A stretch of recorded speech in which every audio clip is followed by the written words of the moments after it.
কে তুমি? আমি এক অভাগী গরিব মেয়ে, একটা কাজ চাইতে এসেছি। কাজ? তোমার আর কেউ নেই? না আপা, আমার এক বৃদ্ধ বাবা ছাড়া আর কেউ নেই। উনি কি করেন? কিছুই করেন না, কারণ উনি পঙ্গু।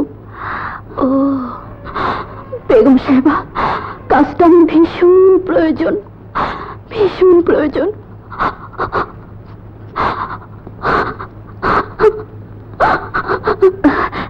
কি কাঁদছো কেন? আচ্ছা কাজ করো, আমাকে তোমার ঠিকানা দিয়ে যাও, আমি তোমাকে পরে জানাবো। কাজের মেয়ের কথা বলছো? হ্যাঁ, খোকাকে দেখাশোনা করার জন্য আমি একজন কাজের মেয়ে ঠিক করেছি।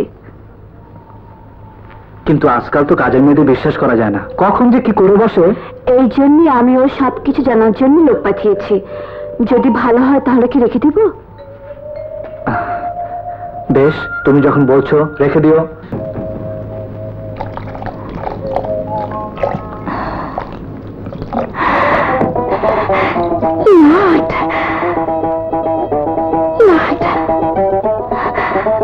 চুমকি, তুই এখানে? হ্যাঁ, আমি জেলা সাহেবের বাড়িতে কাজ নিয়েছি। কাজ নিয়েছিস? কিন্তু কেন? তোর কাছে সব সময় থাকার জন্য। আমি আমি তোকে ছাড়া থাকতে পারবো না। চুমকি,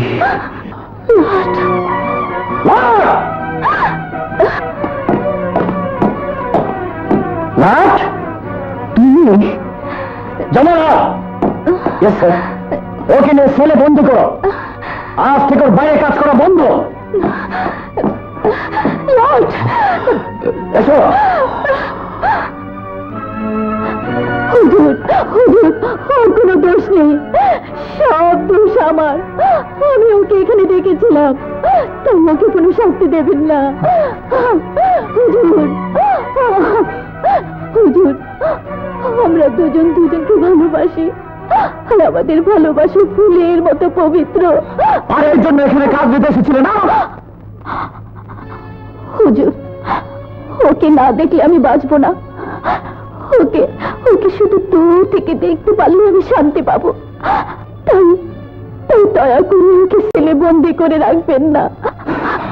না, আমি জেলার একজন কয়েদি আর তোমাকে এভাবে প্রশ্রয় দিতে পারি না।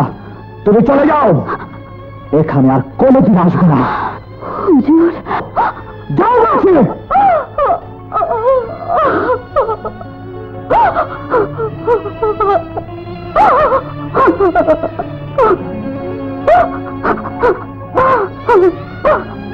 বেগম সাহেবা, আমি চলে যাচ্ছি।